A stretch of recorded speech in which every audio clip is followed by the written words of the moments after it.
Welcome to the Develop Yourself podcast, where we teach you everything you need to land your first job as a software developer by developing yourself, developing your skills, your habits, your network, and more. I'm one of your hosts, Aaron Hayslip, and today I have a special guest, an old friend of mine, old college roommate, also former entrepreneur and investor, Scott Frazier. And he is here to talk with me about setting your 2023 goals. Although this one is going to be different. Our premise is how to achieve your 10-year goals in 1 year, how to go really hard. And we're actually going to invite you to join Scott and I at the end of this in a community that we're launching in January called 90 Days of Action.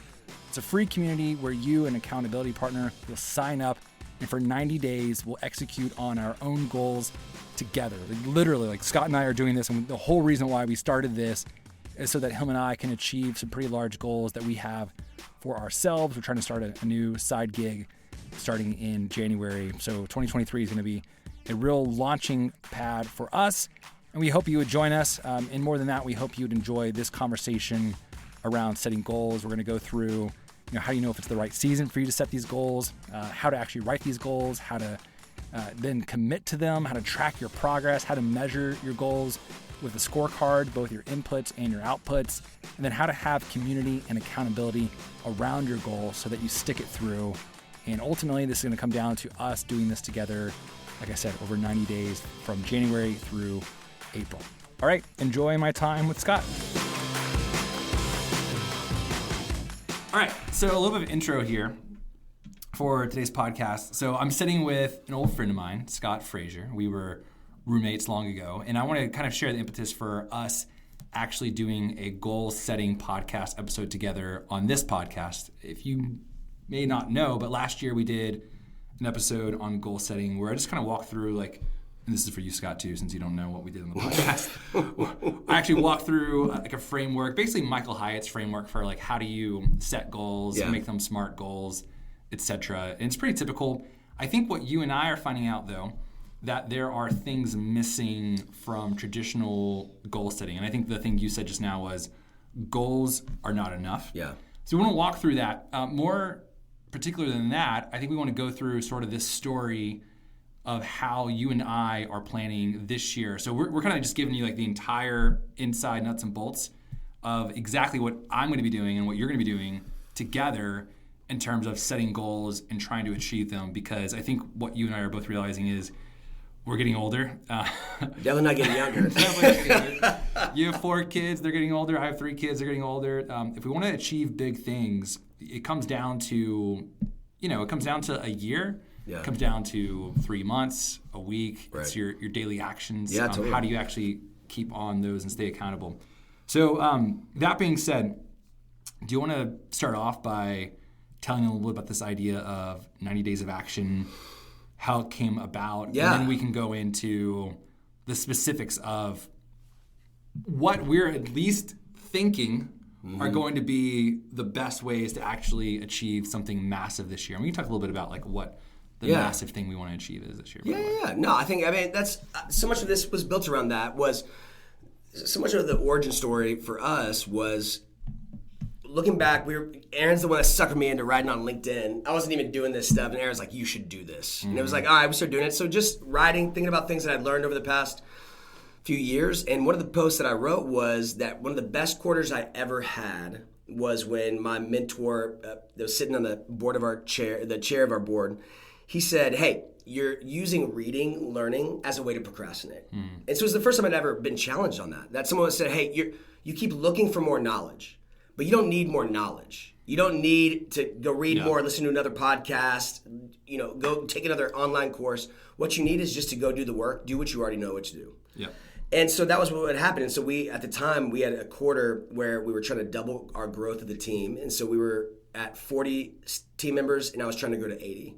And we just doubled down and did it. And I think it was the first time I ever went, "Oh man, this is, there's something here." Right? You just got to do stuff. You just got to do stuff, yeah. And for a little bit of background real quick, basically the way I would describe Scott's career is he was a youth pastor turned investor guy who was flying around on private jets. I don't even know what else to do. And now you've been just investing for a while now. Yeah. There's a bunch of history there for between him and I, college roommates, a bunch of that kind of stuff that Grand Canyon boys, baby. Grand Canyon boys. Oh God. We don't want to tell stories. So that idea led you to post a post, which, to be fair, didn't get much traction, but that's okay. Definitely not. On LinkedIn, where you essentially said, what did you say in the post? The post was just, hey, one of the most important lessons I ever learned from a mentor, right, was, hey, stop. If you really want to chase a goal and you want to achieve something, put away the learning. But it was specific. It was like for 1 quarter. For 1 quarter, it was Q4, right? No, it was the beginning of Q1. He was like, hey, here's my goal for you. Don't read any. His was very specific. It was like very clear. He said, hey, no more reading any books this quarter. Give me 90 days where you don't read a book. 90 days where you just pursue one specific goal, which is to double our team from 40 to 80 team members. And we did it because I was so focused. You're like, there was nothing really getting in the way of, how do I learn this? What do I do? We just went and did it. So when I saw that, I was thinking immediately about, one, I think this is relevant for our listeners who, most of the folks listening to this podcast are trying to make a massive life change, which is like become a software engineer. And I think the hardest thing about part of that journey is most people get stuck with always learning, never feeling like they have enough knowledge. And I think we confuse, knowledge accumulation or memorization with actual learning. Right. It's really not the stuff you can read in a book. It's the actual, especially when it comes to coding, it's the actual skills. So I think it's relevant for that. But I think what really hit a nerve with me was you and I had been talking for a long time. And by the way, if you're familiar with DevMint, because we've talked about that in the podcast, Scott was sort of our sales guy for DevMint, so he's very involved in that. So he's relevant to coding also, not just investing. But we started talking about starting a business in 2023, and something that we want to do that's huge. And we've been talking probably about starting something for a long time now. We talked about this in college, about doing stuff together, doing work together. It looked a lot differently then. But I think then we started, you called a few years ago, and we just kind of reconnected, and we were like, man, we think we're going to do something together. Aaron's got this, I call it the soft smile. He's looking at me right now with the soft smile, But I think you looked and you said, hey, our values align, the things we want to chase align, and we're at a point, as you said, we're getting older, and you're kind of watching people chase or even have a lack of proactivity in their life, and they're just kind of letting life happen to them. Yeah. I think both you and I were like, man, we want to grab life by the horns, and we want to make it what we want to make it to the best of our ability. Right, and that's so much of what this happened here, Yeah.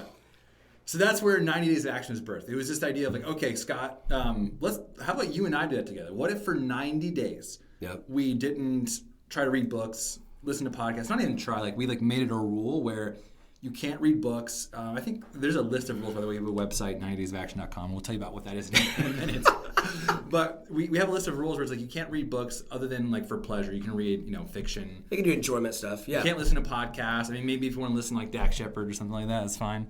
I love a little armchair, baby. Hey, don't judge. If you want to watch Netflix with your wife, cool. But no watching solo YouTube videos, and instead just execute. Because likely if the goal or whatever it is you're trying to achieve is something that's motivating you, then you've probably already spent an insane amount of hours doing all the research you need to do. For sure. So that's not a problem that people usually have. But like you said, we usually use it as an excuse to not actually do the hard things. And I love, by the way, I always think of this, James Clear, and I've brought this up to you 1,000 times. Of course, we tap. This ad idea nauseum. We love some James Clear. He wrote Atomic Habits, for those of you who don't know. If you listen to this podcast, you've heard me talk about Atomic Habits. But this idea of action versus motion. And motion's the stuff you do that makes you feel busy, like you're actually accomplishing something. But it's the stuff that's actually distracting you from your goal. So I always give the example of hey, if you're looking for a job as a software engineer, one thing you can do is you can make a list of all the places you want to apply. But you can make a list for years and it won't get you a job. But you calling someone at that company, that's the action that's actually going to move closer to needle. So that's what we're trying to do with 90 Days of Action. It's this idea that let's not, you and I, for 90 days, let's not do the motion stuff. Because we don't need to make lists or anything like that. No. We need to actually lists, bro. We need to call people. We need to make something. Yeah. So, anyway. Well, I think we talked about this. The two things I used to tell my team previously was where there were two very distinct things that do not mistake revelation for transformation. Just because you know it doesn't mean you can do it. Yeah. Right? And then we would say this very specific, that do not mistake activity for achievement. It's the same premise, right? A lot of us, and I think a lot of y'all, right? You're like, I'm applying, I'm doing all these things or whatever, and you're going, yeah, but are you really doing the work? Because look, a hamster is moving. A hamster's just as busy, right? But they're not going anywhere because they're on a wheel. And I think most of us, metaphorically, you're just on the wheel. You're just spinning your wheels over and over and over again, and you're like, how come I'm not moving anywhere? Yeah, right. But you're not being proactive. You're not actually chasing the thing that you actually want. And I wonder, some of that is because people lack the clarity of understanding what they really want. They're presuming they know what they want. Yeah. And or they lack, like you said, can you break it down into a repeatable system that you build on every day? Make 5 phone calls. I mean, I was talking to a friend about 90 Days of Action, and I was like, okay, he's a nonprofit leader. And he said, hey, John, we're talking about you. But I said, hey, if you actually wanted to raise money, you could do all these things, but the real thing that'll help you raise money is to make 5 phone calls a day. Yeah. You make 5 phone calls a day, and you're making 25 calls a week, and you're asking those 25 people, hey, can you put me in contact with 3 more people? Yeah. That's a more practical way to achieve a North Star goal. Yeah, so it's a system of actually taking action. Because I think that's good too. I think a lot of people get confused because they want a better strategy or better methods. Right. And it's like, well, where do you learn those better strategies and better methods? Like it's with coding, when I was talking about this, it's like people are so scared to write their first program because they're scared that it's not going to be the best. And the truth is, like, it's not. Right. It's going to be crap. Right. But like, you don't learn the best way first. You just start with some way, and then over time, like it's only through the actual doing. Yes. That you learn what's good or bad. So like in that scenario, like John making calls, it's like, all right, what's the best way to raise money? It's to start raising money. Right. And to fail, and then you take some knowledge from that failure. I mean, it's data that you get back. Right. Perfectionism is the great enemy of progress, right? Because you're so afraid. You have to I think that's what you did early. You have to put yourself in scenarios and in communities where failure. Yeah. Well, that's true. I mean, we've failed a few times. Anyone ever heard of Project Shift? Hey, yo. But I think that's it, is we put ourselves in places, and then what happens is, like, you stop being so scared of failing, though. Like, you start going, oh, it didn't crush me. Right. I'm still here. I'm still going. And so you just keep doing it, and then you're like, and you need to be in a community of people that are going, hey, that's okay. Like, and asking you questions. What'd you learn from that? Yeah. And how do we keep moving from here? All right, I want to frame this a little bit. Okay, frame it for us. Because I think what we want to get into is now basically, I don't know if we want to call it a methodology, but a framework for, because I think our premise here is that goal setting isn't enough. We know people, ourselves definitely included, who have set New Year's resolutions or goals, and you don't achieve them. The data is insane. It's like 70% don't make it out of January. 90% of people fail their goals within 3 months. Yeah. You're like, so that means only 10% of people, and that probably numbers, even that is subjective, but you're going, most people fail because goals aren't enough. So let's walk through this. Let's kind of create here, and I think we have an idea of what this would look like because we've talked about it for years. Right. And we've tried for years. I hope so. What's like, if someone came to you and said, hey, I want to set a big goal this year. Let's imagine it's something to do with becoming a software engineer or it's starting a new company, a side, something that's outside of their current identity, that's maybe completely foreign, insane. I think I talked recently about this idea of, I read someone wrote, how to accomplish your 10-year goals in 1 year. Yeah. I think that's motivating. It makes you actually want to do something super big this year. What would be more or less a step-by-step process for someone to come up with a goal, set it, and then actually work through a process of how they would achieve it? Well, where would you start? Well, honestly, so much of I think we get better of, so many people come looking for, hey, yet again, they're looking for more knowledge. Sometimes. And I think the first place I started is questions, good questions. Why are you wanting to do this? Yeah. And I think this is a good time to talk about baseline, right? Of like, on some level of like, because I'm not going to help someone, because a lot of people come looking for advice or wisdom. When they're not really looking for that, they're looking for you to affirm a decision they've already made. Or to be stuck in a place where they've already been stuck. You know what I'm saying? Like there's kind of this tension. Yeah. The first thing I'm going is, hey, tell me a little bit about your story. What are you doing? Yeah. What's motivating this? Because are you motivated by the perfectionism? Are you motivated by someone else's goal for you? Are you self-aware enough that you're chasing the right thing for you? Yeah. Right? I mean, I think I struggle with like that piece of, and we could pivot back to that, like, hey, how do we actually break this thing down? If someone was like, hey, we knew them, they were in a good place, and you're like, we were chasing it, I think that would be it. So, I mean, let's go that route first. Yeah, So okay. we know somebody, they come to us, they're looking for that specifically. Yeah, so you definitely need, if for someone who's trying to set like a massive goal, you need some perspective. And You gotta have perspective. You got to be humble to get basically feedback, right? Like, does this goal even a worthwhile goal for you that doesn't align with the rest of your life? Does it align with your values? Someone comes and says, I want to make $1 million this year, but like you haven't figured out how to make 80 or Well, you got to make your first dollar. I mean, I'm like, everybody's like, oh, I'm going to make $1 million this year. I'm like, have you made 100,000? Yeah. You have to start with, hey, what's a goal? Now, you still chase something big. You still have the North Star big goal. Like, yeah, you can go make $1 million. But what are you going to do in the first 90 days? The first, how do you actually break that down into more manageable chunks, right? So I think, like, if you ask me, like, the first thing is I want to have a relationship with people of like, hey, what are we doing here? But I think if like so if you're trying to set a goal, you need to seek counsel, right, from someone else that knows you well enough to tell you the truth about whether the goal or the thing you want to achieve is even realistic. And I think we got to be careful here because I think there's definitely people who you want to consult somebody who you trust and who's got your best in their mind, because there's a lot of people out there who obviously are naysayers who are going to tell you can't do this. Well, realistic at times that's just code word for, hey, don't do this. Yeah. Because they themselves didn't do it. Right. Because they themselves maybe have a more fixed mindset. So maybe where they're someone who's a step ahead of you in this area. I think so. Yeah, I mean, for sure. when I think this is why we why we want to do 90 Days of Action is, what I'm trying to drive to is you want to do it in community. Right? The first thing I'd want to draw people to is, hey, get around a group of people that are doing this, that can help you get real clear and ask you why you want to achieve this goal. Ask you a little bit of those questions where you're deep diving. Because some people might come to 90 Days of Action not knowing us, but we're still a community that maybe a step ahead have done this, have done some iterations of this, that want to help them and go, hey, if you're willing to allow us to press in a little bit and help you clarify your goal, then that's a good thing. Okay. I want to think through like how to find those communities. Right. Of course, 90 Days of Action, but naturally.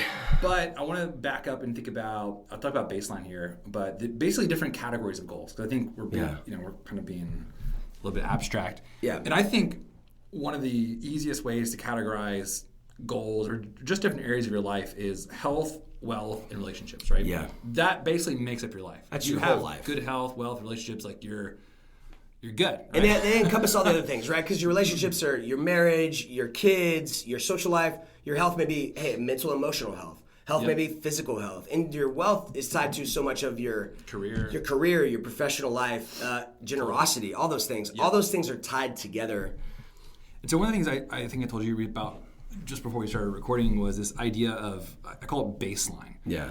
Which is essentially, a lot of people start the new year or any season of their life trying to achieve, and I see this a lot, honestly, with coding bootcamp students, is they think, okay, this is going to make my life awesome if I get a high-paying job, a job I love. Right. And this is normally where people fail out, is that they have other areas of their life that are sort of a wreck. Totally. And so what I want to do is think through, if you're about to walk into a season, and we're saying 90 days is a season, right? 3 months, which is honestly a long time, right? It's a long time. If you counted your calories for 3 months or tried to, I never have. I've been trying to do it for like years. It's freaking hard to do anything for 3 months. Well, dude, I mean, you're like, but you're like, look, that was when I really tuned in to health stuff. It was 90 days of tracking calories and lost 20 pounds. And I was at the time doing like little Orange Theory. Woo! It's like me and all these 40-year-old women. It was amazing. I was like, hey, and we just thrive. It was that's where that's my element.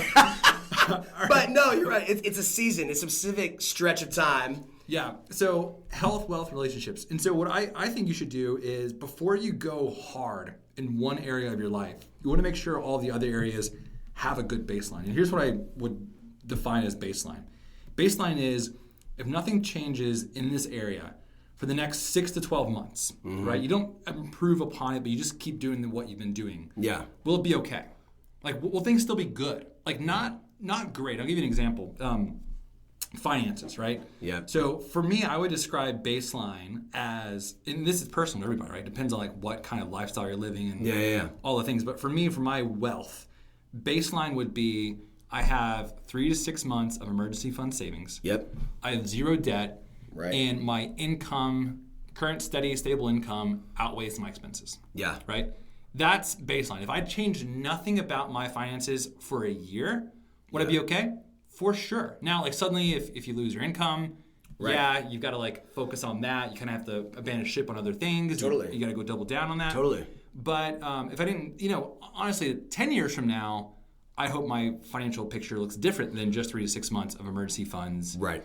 Or whatever. But for a year, can I just kind of leave that area alone or just keep doing what I'm doing? And I say this because I think a lot of people, another drastic, or I guess I could say dramatic example would be if you're trying to spend a season like getting rich, whatever that means to you, but your marriage is falling apart, the thing that happens isn't that you end up getting rich and your marriage falls apart, because that would destroy your life, right? And that's the thing is like if any one of these areas of your life gets destroyed, it destroys your whole life. Because what was the point in like getting rich? You know what I mean? Right. Was it to destroy your marriage and say screw you to your family? Probably not. No. But what normally happens isn't that your marriage falls apart. Yeah. Thankfully, we're smarter than that. We care more about our marriage ultimately. I hope so. Is you abandon your goal, right? Right. Which is a much better outcome than your marriage being destroyed. Of course. Yeah. But you didn't achieve your goal. So it might mean, and I don't want to like say this discouragingly to people that, the time isn't right, but I think the purpose of this podcast is, and the reason why we called it Develop Yourself is because, and this is the very first episode, like the number one reason or factor of people being successful in coding boot camps, or that I've seen, has been, I think this applies to everything else too, has been who the people were when they got there. Right. Right? So in some ways, the level of the goals that you're trying to achieve will be directly correlated with sort of who you are, right? Yeah. And so like if you need to spend a season, if your goal is, I have to repair my marriage this year. Yeah. Like that, and then set yourself up for next year going hard on something else. And I think, I think we've all like experienced it. Like there's different times in season in our life where it's like maybe mental health or, I've been in those seasons of marriage, finances. Totally. Every one of those seasons happened for me where it's like I can't go big on something else because this thing needs to be repaired first. Well, you're like, and this goes back to, we were talking about like highest leverage move, and also tag your baseline. So guys, think about this in perspective. Like when I look at, like, all right, let's use your finance example, right? If I lose my income, the goal is probably I have to get a job. Yeah. Right? You're like, hey, the side business, whatever, you're like, hey, go do that first. If you are in debt, maybe what you should do is tackle the debt first. Yeah. If you don't have 3 to 6 months of savings, then hey, don't worry about making the million. Maybe if you first focus on, hey, get that 3 to 6 months and then shift your focus, right? And I think that's it. I mean, and then we talked about for my own personal health of like, that's what I did this last year. Yeah. Right? I think about like this last year, I doubled down on my mental health, right? Because I was like, look, it doesn't matter. Because you talk about this with your like marriage. Yeah. If your marriage falls apart, everything will fall apart, especially your wealth. It'll be the most expensive mistake you ever make, right? I mean, oh God, yeah. You know what I'm saying? I mean, you are one of the most important decisions you can make for your wealth is who you marry. By far, because you're like, if this, and they're the ones that helped you get there, right? I mean, we weren't thinking about that, obviously. I mean, we weren't thinking about that at the time, but you know what I'm saying? You're like, it is a piece of it, and so you're like, for us, I mean, that's big. You want 100% have to find a baseline and go. And that's maybe a good parlay into, like a segue into leverage, your highest leverage move. Because if you don't fix your marriage, if you don't fix your finances, guess what? It's hard to chase that big goal. Yeah. Because there's instability in another part of your life. And it doesn't have to be perfect. Yeah. It just can't be fracturing. Because if the whole thing fractures and falls apart, what was the point of chasing the goal in the first place? Right. Yeah, and I think, these big goals, they do force you. I think that's what's one thing that makes coding bootcamp so successful is that people, especially whenever there are these full-time programs where basically you quit your job and for 3 to 6 months you're just doing this. Right. It's like how much, and everyone has said this before, I've heard people say like, if you get there, you're already 70% of the way there because you've counted the cost, you've basically rearranged your life, you've got buy-in from your family, right. You've squared up your finances, you've saved some money, like right. Everything else is kind of in order. I think that's a perfect kind of example of any big goal that you want to achieve. You think about it like that, like think about that it's life-changing level where like it's quit your job, go all in kind of thing. Right. And you have to be in a position where you can do that. Right. Okay, so I want to come back to like our narrative though, where we're trying to like explain the steps to setting and achieving big goals. So we talked about one, like get with people to make sure that they have buy-in, folks that maybe are a step ahead of you, kind of verify this is a good thing to go in on. Right. Find a community. I think we're going to come back to finding a community, but I wanted to first talk about how we want to have these categories of health, wealth, and relationships. And you can have goals in all those areas. I think what we're getting at now is, what if instead of, because I've done this before, where I think that even like the podcast from last year I talked about basically having like 10 goals for the year. Yeah. And I changed my mind on that. I basically want to have like 1 to 3 goals for the year. Yeah. Because I think what you're talking about now, which is high leverage, you want to do something that's so big that would make such an impact on your life that would basically create waves through all the other areas, right? And so 100%. What are the things that are so big? Like, just give me an example of something that's so big that would create like a wave for the rest of your life. Oh my gosh. And one of those 3? Yeah. Dude, there's so, I mean, you're like, are you kidding me? I mean, I think it's like what we're doing, starting a business. Yeah. You know, thinking about, because that's so high leverage around like wealth, the support of your relationships for family long-term, generational wealth, your health, that you're chasing something with purpose. I mean, I think about like, man, chasing, you know, that could be losing weight. It could be, right, starting a business. It could be, hey, leveling up your skill set specifically, because that's one of the challenges. You said, hey, for every, I can't remember exactly how you said it. It is like, for every minute you read, you're committed to 1 minute of coding, right? Where it's like, you have to match your knowledge, right, with practice, with actual practicum. Yeah, right? and this was for 90 Days of Action rule. There's basically, it was like, you can't watch videos. The exception was, if you're learning to code, you're probably watching tutorial videos. Right. But you can't watch a tutorial video and learn anything if you're not then taking it and immediately applying it. So for every minute you spend watching, you got to spend at least a minute coding. Totally, which I love, by the way. Yeah, so I think also part of this improvement upon goals from, you know, just giving last year's podcast as like a baseline for a goal setting methodology of like picking 1 to 3 high leverage, is it just simplifies, right? I think we overcomplicate things so much that like, what if you just had one thing that you were going to go hard on? You went all in on. And I think that was it, right? Of like, we talked about this, and one of the things that, you know, my mentor being one of the ones that helped me start thinking about this, right? One of the things we talked about was, he talked about like drew an XY, right, graph. Okay. And he was like, okay, if let's say we're laying bricks, you know, and you can either there's 10 bricks across, but you got to go 10 bricks up. Most of us want to just lay 1 brick all the way across, where there's 10 bricks on the horizontal axis, right? Yeah. He's like, stop thinking that way. Would you rather have 10 bricks across, or would you rather have 1 built straight up? And the whole point was the same thing. Stop with just the activity. If you do the highest leverage thing first, that 10 bricks, guess what? It might make getting to 10 bricks in the other areas easier. Because you pulled the lever that was the highest leverage. Like, that was my experience, honestly, with doing a coding bootcamp, for example. Like, whenever I became a software engineer, and this was like, granted, like 10 years ago now. Sure. But it changed every other area of my life. Like, I was struggling with, and I don't want to say like this solved all of my issues, but I was struggling with depression. I didn't have confidence in who I was. I didn't know like what our financial future was. I related to my wife with zero confidence. Well, we knew each other in that season. Yeah. That was a tough season. Season. Because it wasn't great. We know that. We were pulling highs, but I remember distinctly looking at your life, going, it felt a little bit more aimless. Yeah. And you just didn't know, and it was affecting your marriage, it was affecting your mental, emotional, physical health, and it's affecting you just your day-to-day life. And that's not the same thing as baseline, right? I mean, I did have like, we had a good marriage in the sense of like, we were connected and we had communication. I had good relationships. We were fine financially. I mean, I think it was like a, $400, $500 a month for our apartment. So it was hard not to be, so that's not true. But the goal was so high leverage that whenever I achieved it, it improved every other area of my life, which is cool. And that's so important, man. I think because I think you would say this about baseline though, right? Because I do want to drive home with people. It's not that it has to be perfect. Right. It's just, guys, your life isn't going to fall apart, right? Like that it just has to be okay. Like it can't break. Yeah, we don't want people going like, well, everything's not perfect, so I guess I can't do 90 Days of Action. You're like, no. We're not saying that you can't pull. You can be depressed. Yeah, you can. Yeah, you're like, it's okay.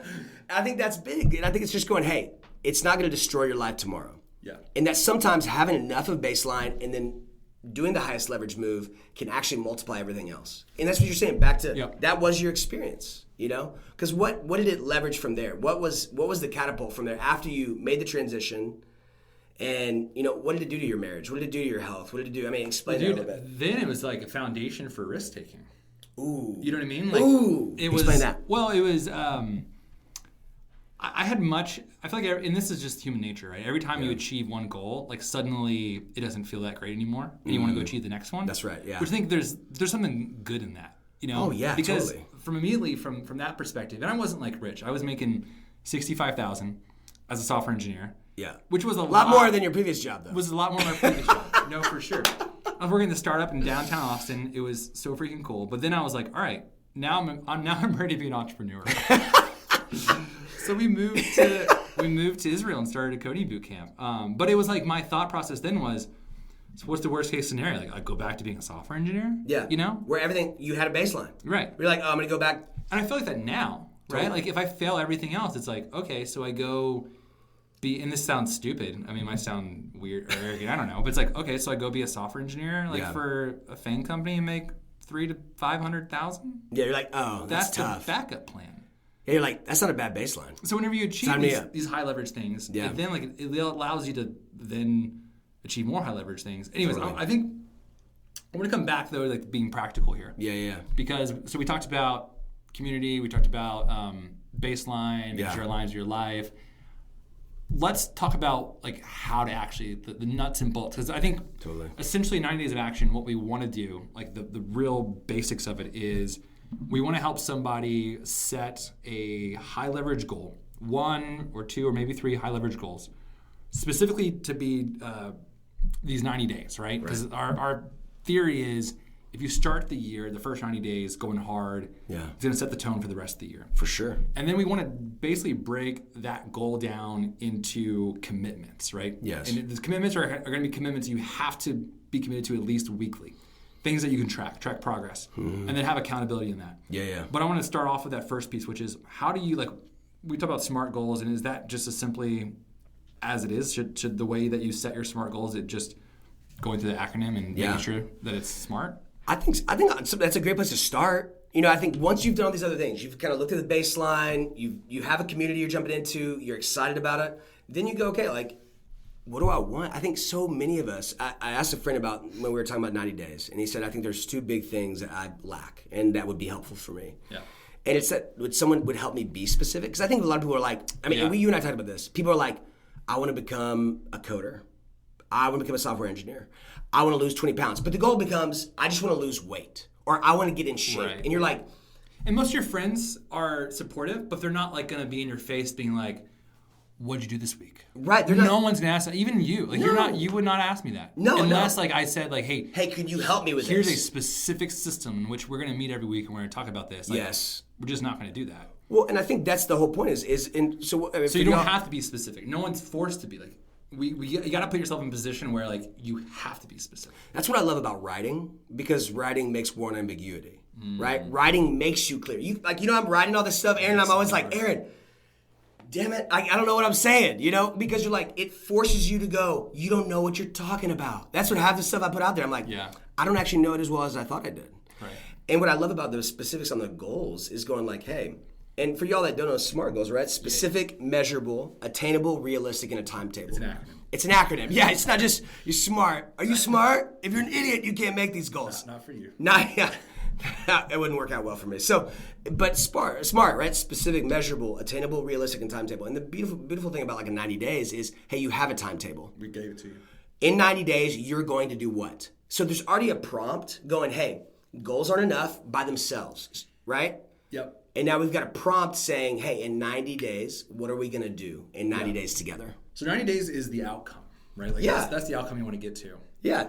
So 3 months. Let's move to, because I think you put this to me earlier, systems, right? Because I think one thing if there's one thing I've really learned about goal setting in the last couple of years, it's that you can't just enjoy, there's going to be hard work and go to the gym. The beginning sucks. No one likes it. Beginning sucks. But at some point, you have to do the workout that you enjoy. Yeah. In order to get there, because if you only enjoy the end result, and you don't enjoy the process, then it's not the right goal for you. Totally. So let's talk through like what do systems look like? What does input look like? What does it look like to actually enjoy the process? Well, I think that's good to tie back to what you were just talking about is, all right, you have this SMART goal, this very specific, measurable, attainable, realistic time that you're helping, a community is helping sharpen for you. And then you're going, and I love how because we wrestled around this, right? Of like, so here's an example real quick. So, like give us a goal. For us, and we won't share what it is, but we want 5 customers by the end of our 90 days. 5 customers so 5 people gave us money for the thing that we are selling them at the end of 90 days. And break that down. It's very specific. 5 customers in 90 days. Is it measurable? Well, there's 5 people. We either got 5 or we didn't. If we got 4, I didn't get it. Is it attainable? Well, I think that's what we're trying to figure out, right? The beautiful thing about goals and goal setting, even though we're saying they're not enough in and of themselves, right? And what we mean by that, guys, we're saying that it's not enough for the goal by itself to not have accountability and structure and encouragement, right? That if I just write it down, that's meaningless. Yeah. When I have all these other things, it's there. But I think you talked about this at the beginning. It's about data. In 90 days, I'm going to get a lot of data about going, is it attainable? Well, probably I'm going to know within 30 days if I need to tweak it or adjust it, where it's like, hey, we might have to do 3 over 90 or whatever. Or what if we hit 5 in 30 days and you go, okay, we need to shift to 10. We need to double, right? I mean, that would be awesome. That's what we're banking on, right? And it's realistic. We think so. And I think weight loss is an easy example. Dude, weight loss is so easy. It's the best one, right? It's the best one. And I talked about this the other day in a post that no one liked, but I think it was good. Which is the idea that you should have a scorecard. Yes. And I think there's actually 2 different kinds of scorecards. Yeah. One scorecard for like your output, like the actual results of what you're getting at, and then a scorecard for your input. And so here's what I mean by that. Yeah, break that down. So for weight loss, for example, your output is basically the smaller outcomes from week to week that you get. Because the thing you want to, because again, we're talking about achieving insane things in a 90-day period, like life-changing type stuff. Yeah. You want to know that you're doing the right things. Yes. Right? Because I think a lot of times people, like if you're, for example, if you want to get a 6-pack abs and you start going, and you're like, all right, for 90 days, I'm doing 1,000 crunches a day. Bro, you ain't going to get 6-pack abs. You're not going to get 6. Yeah, because it's about what you eat. About what you eat. Do we always say abs are made in the kitchen, right? You're like, abs are made in the kitchen. And so that's an example of like something that's basic that you can just Google on the internet and learn about. Right. You know, basic knowledge. But I think for most of us, the kind of things that we're going after is you only learn what works or what's the right thing or not based off of doing. Like you have to get that feedback of like, how is this working? Starting a business is like that.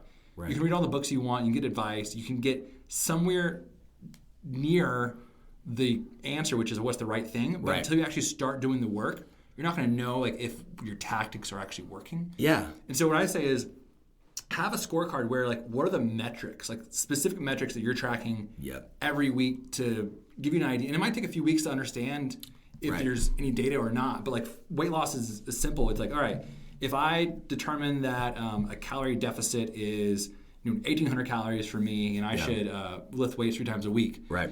If the scale's not changing or if the scale's going up, it's wrong. Something's not, right? You can say I'm failing. Yeah. But you're not. You're just getting more data. And so then you can adjust and you can start figuring out and playing with like what's the actual right thing or not. And I think every goal has an example.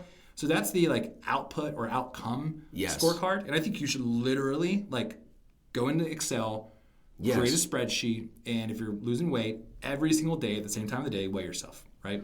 And then you can get an answer of like, are you losing weight? So are the things that you're actually doing? And then the other piece is input.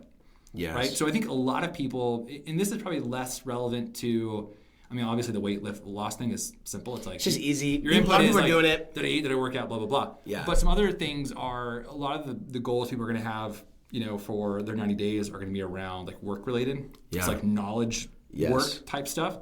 And the question is deep focus. Like, did I give the right amount of deep focus? Yeah. I think a lot of people think that they have more deep focus in their life than they actually do. Oh.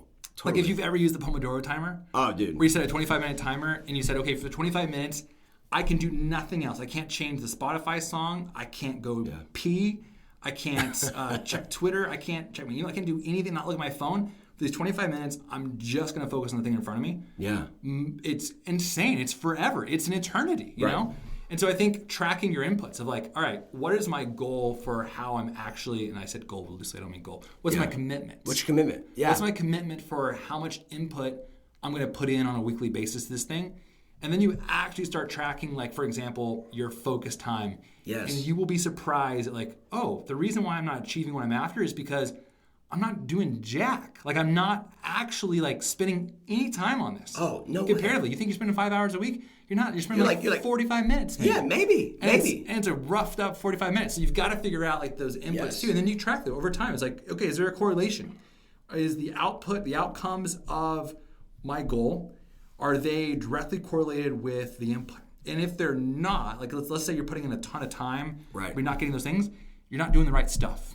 Yeah, right. You're probably doing motion, not action. A lot of activity, making lists, but not a lot of achievement. Not making calls. Yes, right. No, dude. I mean, you're speaking on LinkedIn.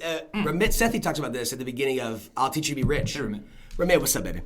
And he says this: like fitness and finances are similar. Yeah. Most people think they're doing better than they are. They're like, oh no, money's great, and you're like, dude, do you even have a budget? Do you know how much you're spending? Or people are like, oh, dude, not even a budget. Do you just track it? Well, that's the thing is, and I think tracking, what you're talking about, like that input of knowing where everything's going so that you can see what the outcome is, the output, and you're like... You can't control it or change it until you know what's happening. Dude, the first time I'm tracking calories, and you're like, oh no, I'm totally doing great. And you're like, bro, one Chick-fil-A sandwich by itself, a whole meal, is like 2,000 calories, bro. You overate for one meal. And so I think like that piece of it, you're going, oh, to know what that is. And I think that's where we said, hey, we want to have a very specific, smart goal, but then you break it down into what are your commitments week in and week out? What are you going to commit to being held accountable to doing, right? Because you're like, what is that? And so what is it for, what they call inputs, outputs, or leading indicators, lagging indicators, right? Of like, what are the things I do? So if I'm trying to raise money, I'm making 5 phone calls a day, 25 calls a week, and did I raise money or not? Did I get a commitment or not, right? I think I put X amount of hours in on finding that new software engineering job. I made X amount of phone calls. I did, worked on my GitHub. I did this stuff. I put the project out. Is it having the results that I'm looking for? Because I think most of us, here's the deal. Here's what's crazy about this for me. When you actually start caring about that stuff, your inputs. But what kills me is that when people don't check the outcomes. Yeah. You start doing it, right, but then you just don't know what the right outcomes are, right? So you're going, oh, well, I'm doing this. Because I think all right, weight loss is just easy. Where sometimes you're not losing pounds on the scale, but your clothes are fitting better. Yeah. You have more energy. Your sleep is better. Your relationships are better. You're going, oh, the weight loss will come, but first I'm feeling better. I'm sleeping better. I have all these other pieces, right? That's a really good point. You have to, and this is like it's for the software people, product management type thought process, which is like metrics. Product managers, holy crap, spend so much time thinking about metrics. Like, are they the right metrics? And I think you really do. You have to dig in and think, all right, if I'm setting a goal, like spend some good, hard, deep time talking about like, are the metrics that you've decided to track, are they the right metrics? Because that's a good example. Like, all right, weight, pounds lost. If your goal is to lose pounds, which I don't think most people necessarily have the goal to lose pounds. Maybe like you're super overweight. Yeah. But most of us have the goal of like becoming fitter. And one of the ways to measure feel good. I want to look good. Yeah, is pounds. It might be how much you can lift. It might be your clothes, your appearance. So take photos, track how much you lift. You got to keep a bunch of data. Well, and also we talked about at the very beginning, self-awareness. What are you actually chasing? Because if you want to be strong, most likely you're not, like you look at like CrossFitters. Like Aaron and I love CrossFit, even though I will say some of them are yoked, right? But like Matthew Frazier talks about this a lot. Don't just do CrossFit. Yeah, Matthew Frazier talks about this. He was stoked when after he won like his 5th one or whatever. He was like, all right, I'm the GOAT, Sorry, Rich, I don't know. But he said, I'm excited about... T is the GOAT. Yeah, that's true. But T is the GOAT, for real. But he said, I'm excited to like actually get ripped. Because he was like, I've just been training for this part. You want to talk about a guy that was driven to, I just care about the achievement of winning the CrossFit Games. Yeah. I'm going to eat this many calories. His freaking room, when you start getting down those tight metrics, he's like, I'm going to no more screen, 2 hours before sleep. Dude, I'm getting 12 hours a night. When he would go compete, he would have a mattress delivered and replaced in his, like the special mattress that he is used to in his hotel room. Because he's like, I can't sleep in a different mattress. And he would not sleep with his fiance. He would make her go to a different room. But you want to talk about a guy that knew his metrics, that knew, hey, the leading indicator lagging, my input and output, if I do these things, if I eat this way, if I work out this way, if I get the bed in, if I do whatever, project management, right? If my guys do, and this is even when I knew, you want to take it like real brass tacks around when I scaled the company, right, previously. I knew to recruit another 40 people, if I was going to staff another 40 people, right, I knew I had to make, I got to make 10 calls to get one good candidate. Shoot, yeah. But then I have to interview 5 candidates to get one good hire. Yep. So then you just start doing, then it's just numbers. Yeah. Literally, then it's just, how many calls are there? How many calls I have to do today? And then how many interviews do I need to do? And then you just go, okay, reverse engineer it. Yeah. Okay, so then you're literally just, we always said this, and I think, guys, this is really easy to talk about. It's like, you and I have joked about this. It's just math. I think if you boil it down, so many of us are afraid of failing. We're afraid of all this stuff. And you're going, hey, what if you just looked at it and went, what's the math on this? What's the math? Dude, that's been like a great example of this too is learning to post online. Like learn to write content. Well, you challenged me with this. It's like every single day that you write something, it's an opportunity to. That's why like the number one piece of advice all these folks have who are like blowing up their social medias is just be consistent. Because like the more you put yourself out there, the more data you get. Well, I think that's what got me motivated was watching you, and you just said, "Hey, look at these stats. Here was the beginning," and I just slowly kept at it. Just kept. Dude, it's funny now. What I can do. And this is, I guess, a humble brag. But I think I told you and Brian one day, I was like, all right, I'm going to get 100,000 views on my post this week. Yeah. And I think I got like 90 or something like that. And I was like, how you know you're going to get this? Because it's like I had hundreds of posts that I'd already posted before. Yes. I knew which ones performed well, and I knew I could just basically reuse them. Because like once you have that kind of data, what you do is you slowly over time, you start destroying the stuff, getting rid of the stuff that doesn't work. Yeah. And you start doubling down on it. And that's where like the power comes in. It's like if you can double down, like not even just do more of it, but like literally exponentially double down on something, that's why people are able to do these quote 10-year type goals in 1 year is because they kept the data to know how to make decisions and how to make tweaks along the way. Yes. They don't keep doing the things that aren't working. So like for example here, if like during 90 days of action, if you've got to change your metrics, like what you're tracking, because you learned something, like freaking go, man. That's actually a win. Yeah. We actually say, hey, good job. Yeah. Keep looking for that data. All right. I think we need to get to, and I think this is where community is going to come back into play, is I think one of the hardest things about all this is motivation, right? Dude. Something happens, because something always happens that sidelines you and you lose motivation. And I think for me, like one of the things, I I grew up as a chubby kid, right? When I first met you, you didn't look like you look now. No. And I lost a bunch of weight at one point, but I was never one of the. I played football a little bit in high schoul, but I was never one of the bro guys. You weren't a Chad. You weren't a Chad. I was always jealous of those guys. It felt like they spent like one summer in the weight room. They came back and they're like Jack with 6-pack. Yeah, with like an intense jawline. That's right. Yeah, I've got no jawline. I've never been able to do that, and I've never just like stayed motivated enough to like. Yeah. And I'm like oh man, I'm pushing 34. Right. Like if I'm ever gonna get really fit, this is the season to get fit, and it's just that motivation wanes. I think that's natural, right? Your motivation, like from day to day, like you can't keep that up. So I think what we're trying to advocate for is, all right. So if it's not just motivation, because motivation will come and go, and you need to have a certain amount of it in order to actually achieve your goal. Yeah. But you can't rely on willpower in that alone. You need structures, systems, and ultimately it comes down to commitment. Yeah. Like, are you committed to this thing? That's why we say 90 days, because like you can't, probably the thing you're going to do 90 days, you can't keep up the whole year. No. I mean, I don't know. So this is where community comes into play. And so talk to me a little bit about our theory, and this is the point of 90 days of action, right, was, man, wouldn't it be awesome? And it was so funny, if anyone's ever listened to, gosh, it's such a terrible name for a podcast, but My First Million. I love the podcast, but basically a couple guys who sold a bunch of companies, made all these millions of dollars, but they were talking recently about how awesome would it be, this is after we'd already started 90 Days of Action, like the idea, it's like how awesome would it be if you had a community of people who just wanted to go hard on something and keep each other accountable for a season. I was like, that's what this is like doing this alone is hard, but what if we can pull our motivation together, we can pull our knowledge together, the things that we're working on, to where we're basically got a flywheel where we're stoking this massive fire together. And I think that's what. So how does that look in context of 90 Days of Action? Like, what does accountability look like? Yeah. Part of it was you had to sign up with a partner, right? You have to. Yeah.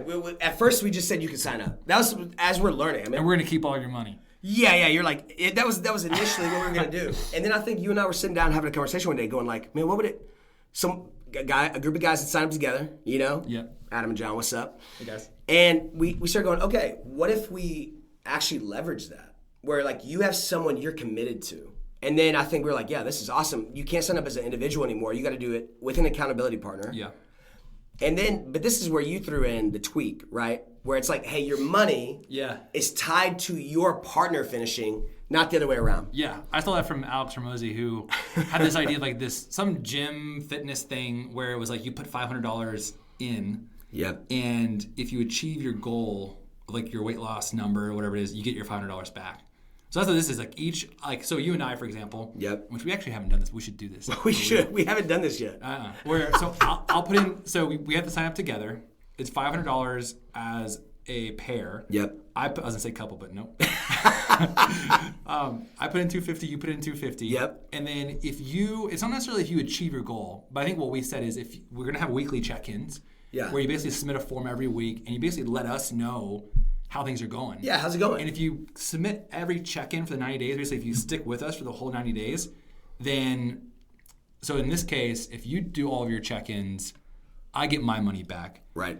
But if I do all my check-ins, you get your money back. So you can't do anything to get your money back other than encourage your partner to keep going. Totally, which ties you're now invested in their success. Totally. You got skin in the game. You got skin in the game. And that was the point. It's like, so we want to give you all your money back. We don't want to make money off of this. This is literally for us. This is for us to achieve our own goals. Like, we've created this for us. We actually said if no one signs up, it doesn't matter. We're doing this anyway. We're going to do this anyway. And they were like, hey, this would be a fun project to do, kind of build in public dynamic, right? But I think, man, you nailed it. Guys, motivation is, I want to say it like this way, motivation is not good motivation. Yeah. Momentum, right? Momentum and consistency is actually the win. Because that's what you've done with this, of like, this is, and so one of the things I did, Aaron kind of challenged me, hey, write, start writing consistently. And that was the kind of first challenge for me. And then what I found was Ship 30 with Dickie and Cole. And it was great because one of the things they said was this, they're like, if you're looking for motivation, you're just not going to have it every day. Yeah. Dude, some days I don't want to make that phone call because I know you're like, I know I'm going to get this many rejections and it's just going to be soul deflating. Yeah. Or you're like, I don't feel like going to the gym today.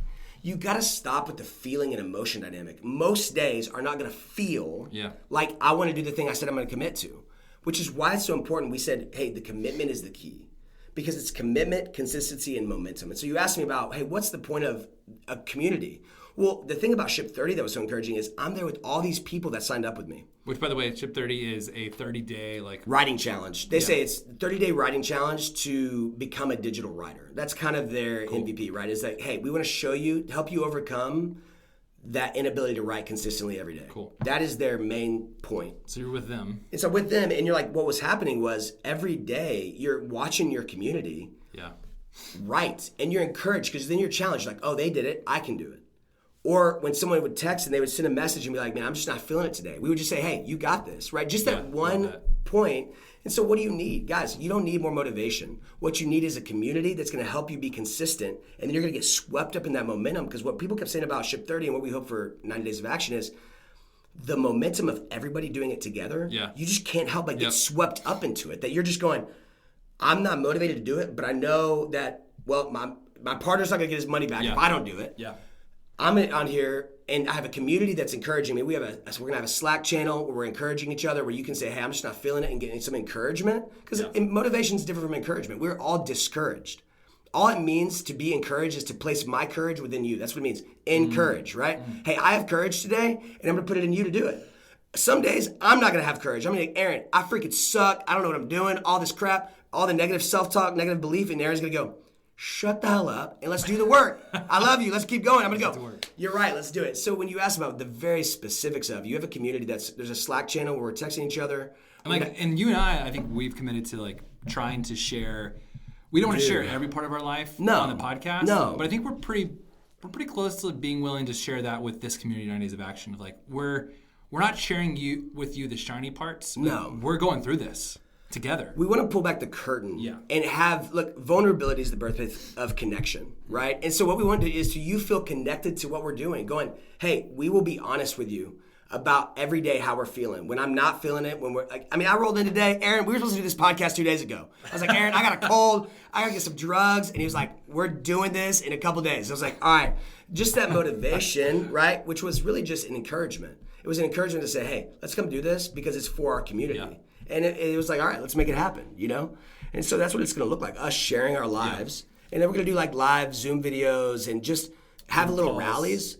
Because you have this, right? You have this at work, right? You have stand-up meetings where your manager's encouraging you. You have this if you get a trainer. Yep. What we don't have is you chasing your individual goals. Who's rooting you on for your individual goals? So few people in your life are actually rooting for you to be successful. 90 Days is a community that says you can be your best self. And I believe that. And that's what we're doing here. Yeah. Love it. All right, so you started giving us the pitch. I'm going to give Come on, sorry. Y'all got me all fired up. Guys, sorry, my voice sounds like I've been smoking for, 20 years, but it's fun. It's, You haven't, right? Because that would have been years. I have not been. Like 13? Yeah, I was like 13 years old, 14 years old, smoking a pack a day of Marlboro Lights. All right, so some specifics. I hope y'all are motivated to join us. But we're starting on January 16th. Yep. I think the deadline for folks to get signed up did I give them a deadline? Did I say we didn't? It's the 6th. You texted me. It's January 6th. January 6th. The 9th is onboarding week.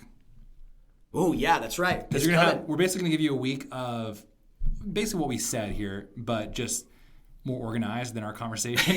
Totally. On like how to set your goals, and you and your partner can work through these things together. And then on January 16th, we're launching. So basically that night, I think it's Monday. I think it's an LK day. Actually, but we'll get together for this in the evening, and we'll do what we're going to be calling like our pep rally. So every week we'll have a Zoom pep rally. This will be our first one. We want to have opportunity to kind of loosely help you all edit down your goals, give you advice on the things that you've done. So you'll have already submitted all that to us via Slack. You'll be invited to the Slack group, as Scott said. We'll also help give you advice and also welcome advice on our goals too in that Slack community. And then basically for 90 days, from January 16th to April 16th, we're going to go hard. The first 30 days in particular are going to be super structured. The last 60 days, we'll continue to do check-ins, we'll continue the Slack group and all that, but we're not going to have like basically 90 days of curriculum. It's just basically going to be you grinding with our community to make sure that we don't quit. And every week, you're going to submit one of these check-ins. And literally, we're going to check like the check-ins to make sure that everyone committed. And that's part of it is like, hey, if you and your partner didn't submit a check-in, like I'm coming after you. Like Aaron, like this guy, I'm literally going to come after you and be like, what the hell? You committed to do this with me. I can't do this as well if you're not involved in this. If there's not a community, if it's just Scott and I, like we could have done that without you. But we're going to be holding you accountable. Right. And plus, you probably want to get your $250 back. It's not the most money in the world. Yeah, I don't want these. You don't want us jokers keeping it. Yeah, that's for sure. We're going to go get some. What are we going to do? I don't know. Well, I love what you said about this, about why we do regular check-ins. You can't fall behind and you can't fail alone. It's not because we're trying to like bust you up. It's because we believe, do you actually want to achieve what you said you want to achieve? And here's the deal, guys. One of the things for me is like, when I put my name on something, I want to actually follow through with it. Yeah. And I think that's big. I think that's for all of us, right? Is that if my name is attached to this thing I'm doing, I'm okay with it failing, air quotes, and I put all the effort in to do it. Because then there may be some factors that I just learned along the way. But if it was up to me and I failed because of lack of effort, like I can't live with that. Yeah. I can't live with that. So I think for us, it's going, hey, we're really going to be on you, not because we're like, these mean guys that are trying to make sure you do. You're like, no, you have a coach, a trainer that go, hey, the one thing that you're chasing that you think is the highest leverage thing you could possibly do in your life to make a change in the next 10 years, and you're trying to accomplish it in one, we're the guys that are going to help you do it. Yeah. Not because we have all the answers, but because we're committed to, like I love how Aaron also wrote this and some of the kind of website stuff was this. You don't need more knowledge, you need more execution. And that's what we're here for, is we don't have all the answers, but we will hold you to the action. We will hold you to actually completing what you said you were going to complete, right? That's what we're freaking doing. Right. Come on, baby. Let's start today. All right. Yeah, we should start today. That's probably the good one. But go get fat and happy. We're recording this on the 23rd. So, what day? It's 23rd? Yeah, I don't really know when it's going to come out. It depends on when Jamie can edit it and put it out. And I think we're both doing last-minute Christmas shopping. Yeah, right after this. I got to get my mom something better than what I got her. All right, y'all. Well, peace and love. 90daysofaction.com. Go register right now. Registration will close on January 6th. So that will be the last day you can register. Again, it's $500 for a pair. But if you just do the work, if you check in every week, you and your partner can get your money back and change your life. I don't know about y'all, but Scott and I at the end of this are going to have a brand new company and a brand new business. And I'm going to have a six-pack. So look forward to seeing what y'all have. Peace. All right, that does it for today's episode of the Develop Yourself podcast. To join us, like we said a couple times during this episode, for 90 Days of Action, go to 90daysofaction.com. Please read all the rules, all the requirements, get an accountability partner, and jump in with us. I promise you this is going to be a pretty small group. You're basically going to get direct access to Scott and I to help you essentially for free set your goals, edit them down, make commitments, and then go hard after them for 90 days. Don't forget to check out our online code school, Parsity. It's Parsit.io. I think I spelled that right, Parsity. There we go, Parsity.io. Check out Peter's YouTube channel. As always, he's our other beloved co-host. And yeah, we hope you all had a good Christmas and have a happy New Year. See you next year.